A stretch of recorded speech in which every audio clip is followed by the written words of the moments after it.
اس برتن کو اور آپ کے سر کے اوپر، بدن کے اوپر، جسم کے اوپر آگ کو پھینکا، وہ بھڑکتی ہوئی آگ بدن کے ساتھ لگتی گئی اور بجھتی گئی، بدن کے ساتھ لگتی گئی اور بجھتی گئی۔ اور جب یہ منظر حاضرین نے اپنی آنکھوں سے دیکھا تو سارا مجمع پکار اٹھا، الزام لگانے والوں تم جھوٹے ہو، ہمارے پیر والے سچے۔ پھر اسی وقت فیصلہ کرنے والے سردار نے آگے آ کر اپنے ہاتھ جوڑ کر معافی چاہی اور الزام لگانے والے سے کہا کہ اب جس نے اس پیر زادے پر، شہزادے پر لگایا تھا الزام، اسے لایا جائے، اس چیخا میں اب اسے جلایا جائے، اس چیخا میں اب اسے جلایا جائے گا۔ سید فضل دین شاہ صاحب جو آپ کے ماموں تھے، جس وقت آپ کو آگ میں جلانے کا واقعہ ہو رہا تھا، اس وقت وہ حجرے میں بند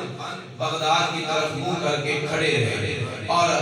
استغاثے سے پیش کرتے رہے، بار بار خادم کو بھیجتے اور پوچھتے بتاؤ نظر دین کا کیا حال ہے، نظر دین کے ساتھ کیا ہوا۔ واقعہ خادم جو تھا وہ بار بار چکر لگا رہا تھا۔ جب خالد نے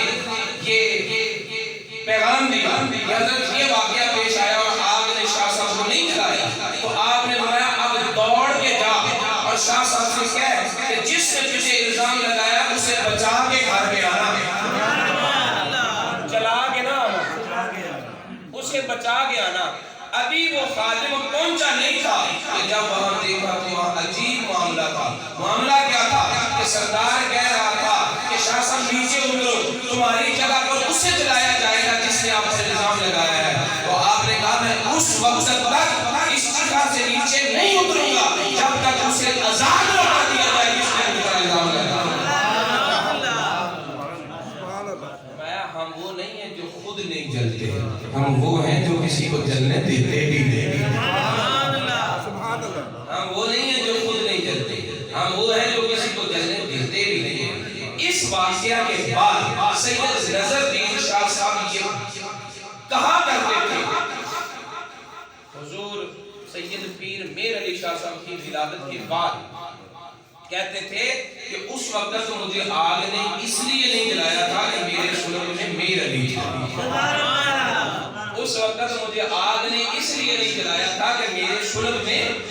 میر علی تھا۔ اور پیر میر علی شاہ صاحب کے مریدوں سے کہا کرتے تھے کہ تمہارے پیر کی بڑی شان ہے، تمہارے پیر کی وجہ سے مجھے آگ نے نہیں جلایا۔ حضرت پیر سید میر علی شاہ صاحب کی ولادت یکم رمضان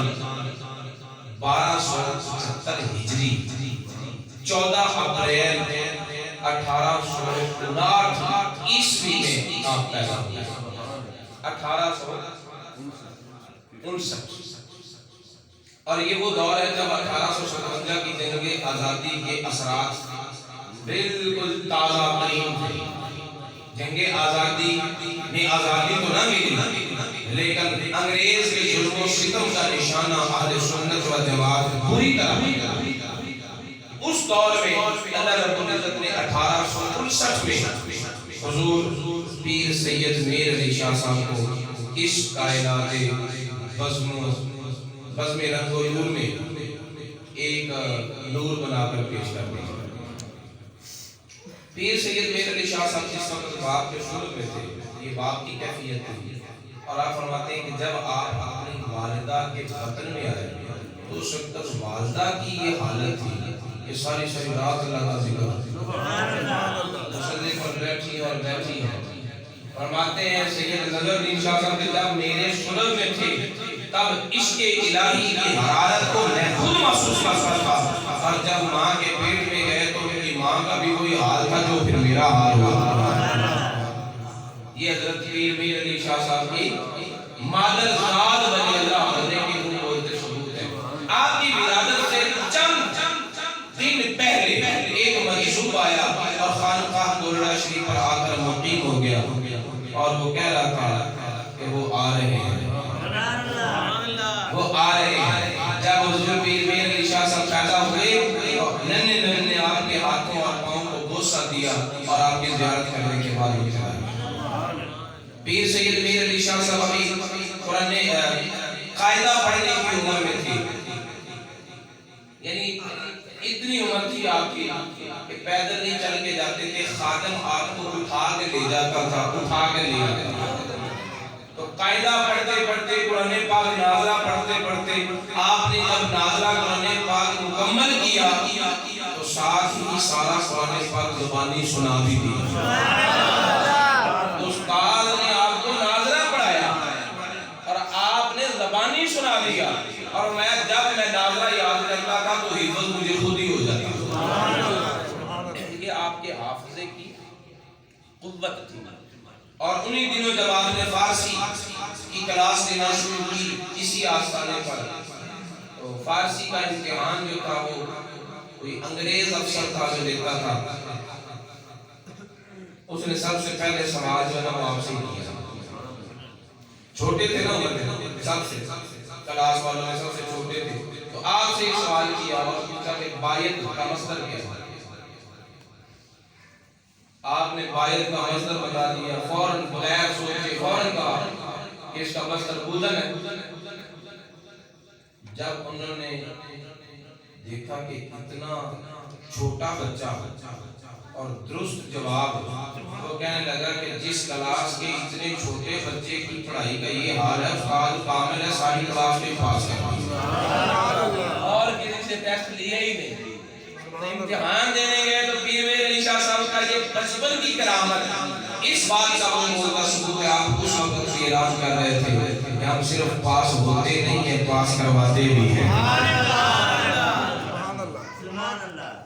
پیر سید میر علی شاہ صاحب کے متعلق یہ مشہور ہو چکا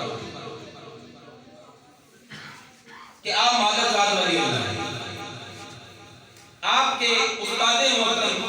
آپ کو پڑھا رہے ہیں، اور پڑھاتے پڑھاتے کتاب میں ایک مقام آ گیا جہاں سے سینک لگی ہوئی تھی، کیڑا ایک ہوتا ہے وہ کتاب کے کاغذ کو کھا جاتا ہے، تو عبارت کچھ جگہ ایسی تھی کہ جہاں سے سمجھ نہیں آ رہی۔ استاد محترم نے کہا کہ یہ یاد ہونی چاہیے، کہا آپ رضا رضے کے حضور یاد کیسے کرو، عبارت تو ہے نہیں، نظر تو آ نہیں رہا، مان لکھا ہوا ہی کچھ نہیں۔ آپ استاد محترم کہنے کہ مجھے اس کا کوئی پتہ نہیں، سمجھ آ رہی ہے یا نہیں آ رہی، لکھا ہوا دکھائی دے رہا ہے یا نہیں دکھائی دے رہا، یہ میرا مسئلہ ہے۔ میں نے کہا کہ زبانی سبق سننا ہے، اگر نہ سبق سنایا تو میں نے سزا دے دی۔ پیر میر علی شاہ صاحب اپنے گھر سے باہر پہاڑوں میں ایک درخت کے نیچے بیٹھ کر سبق یاد کیا کرتے تھے۔ جب استاد صاحب کی طرف سے اتنی سختی دیکھی تو آپ سبق یاد کر رہے ہیں، سمجھنے کی کوشش کی، سابقے لاحقے ملانے کی کوشش کی، لیکن بات نہ بنی، سمجھ نہ آئی کہ عبارت ہے۔ کتاب کو بند کر کے اللہ رب العزت کی طرف عرض کرتے ہیں، یا اللہ مجھے تو نہیں پتا، تجھے تو پتا ہے، اگر تو مجھے بتا دے تو سزا سے بچ جاؤں گا۔ کہتے میں اسی طرح اوپر کو منہ کر کے اللہ تعالیٰ سے عرض کر رہا تھا کہ یا اللہ مجھے نہیں پتا، تجھے تو پتا ہے، بتا دے تو سزا سے بچ جاؤں گا۔ تو درخت کے پتوں میں سبزی کے ساتھ نہ ایک عبارت لکھی گئی جس کو میں نے یاد کرنے کے بعد کل استاد کو سنایا، جب سنایا تو استاد بھی دنگ رہ گیا۔ ایک مقام پر کہنے لگے کہ میرے لیے یہ عبارت یہاں سے ایسے نہیں ہونی چاہیے۔ آپ کا بچپن تھا، آپ نے فرمایا حضور اگر کتاب کا مصنف خود آ کر بھی کہے نا کہ یہاں ایسے نہیں ہے تو میرا دل نہیں مانے گا کہ ایسے نہیں ہے، میں یہی کہوں گا کہ ایسی ہے، کیونکہ مجھے جس نے بتایا وہ کتاب کے مصنف سے بھی زیادہ جاننے والا۔ آپ نے یہ بات واضح نہیں کی، استاد کے سامنے یہ اپنا واقعہ بیان نہیں کیا احتراماً، لیکن یہ عزم ضرور بتایا کہ اگر کتاب کا مصنف بھی اٹھ کر آ جائے اور کہے ایسے نہیں ہے تو میں نہیں مانوں گا کہ ایسے نہیں ہے، ایسے ہی ایسے ایسے آپ کو سنایا۔ آپ نے فرمایا ٹھیک ہے۔ استاد محترم نے اسی دن سفر کیا، راولپنڈی کے مکتبہ میں آئے جو لائبریری تھی وہاں، یعنی وہاں کتابیں اس دور میں اتنی کم ہوتی تھی، ایک ایک کتاب کا حوالہ دیکھنے کے لیے اتنا سفر کرنا پڑتا تھا۔ پھر علم میں اتنے مخلص تھے وہ لوگ کہ ایک سطر دیکھنے کے لیے اتنا لمبا سفر کر لیتے تھے۔ گورڈا سے راولپنڈی آیا، وہاں آ کر لائبریری دیکھی، لائبریری میں پر دوسرا طلب کر کے جب دیکھا تو عبارت اسی طرح کی جیسے پیر میر علی شاہ صاحب یہ پیر میر علی شاہ صاحب کا بچپن ہے، یہ پیر میر علی شاہ صاحب کی یہ ابتدا ہے، جن کی ابتدا اتنی کمال ہے، اندازہ کریں کہ پھر کمال کہاں تک پہنچا ہوگا۔ حضرت پیر سید میر علی شاہ صاحب فرماتے ہیں کہ اس وقت میری عمر اتنی تھی کہ جو آج کل تو دروازوں کی کنڈیاں نا بالکل اوپر سے کنارے پر لگی ہوتی ہیں، تو پہلے بزرگ جانتے ہیں کہ دروازے کی کنڈی دروازے کے درمیان میں لگی ہوتی ہے، یاد ہوگا دیکھے ہوں گے ایسے دروازے کی کنڈی دروازے کے درمیان میں ماتے ہوئے درمیان میں دروازے کی کنڈی ہے نا، وہاں تک بھی میرے ہاتھ نہیں پہنچے، یعنی عمر اتنی تھی کہ دروازے کے درمیان والی کنڈی پر میرا ہاتھ نہیں پہنچتا تھا، میں کوئی چیز دھکیل کر دروازے کی قریب کرتا، اس کے اوپر چڑھ کر دروازہ کھولتا، گھر والے سارے سوئے ہوئے ہوتے، رات کی تنہائیوں میں گھر سے نکل کر پہاڑوں اور جنگلوں میں جا کر گھومتا اور وہاں مجھے تسکین ملتی، آبادی میں میرا دل نہیں لگتا تھا، تنہائی اور ویرانے میں میرا دل لگتا، اور وعدے کبھی کبھی عشق الہی کی تمازت اور حدت اس قدر بڑھ جاتی کہ سردی کے موسم میں ان ندی نالوں کے اندر برف جمع ہوا پانی اپنے سینے پر ملا کرتا، اپنے بدن پر ملا کرتا۔ یہ وہ لوگ ہیں جن کو اللہ نے اپنے عشق اور اپنی محبت کے لیے ہی چنا، جن کو اللہ رب العزت نے سارے کمالات دے کر اس دنیا میں بھیجا، وہ لوگ جن کا راستہ تلاش کرنے کے لیے، جن کی راہ پر چلنے کے لیے ہم ہر نماز میں اللہ کی بارگاہ میں دعائیں کرتے ہیں، اہدنا الصراط المستقیم، صراط مستقیم پر چلا ہمیں، راستہ ان لوگوں کا جن پر تو نے انعام کیا ہے، ان انعام یافتہ لوگوں میں سے ایک نام پیر سید میر علی شاہ صاحب۔ اللہ تعالیٰ کی بارگاہ میں دعا ہے کہ ہمیں ان بزرگان دین کی کما حق و تعلیمات کو سیکھنے اور ان پر عمل پیرا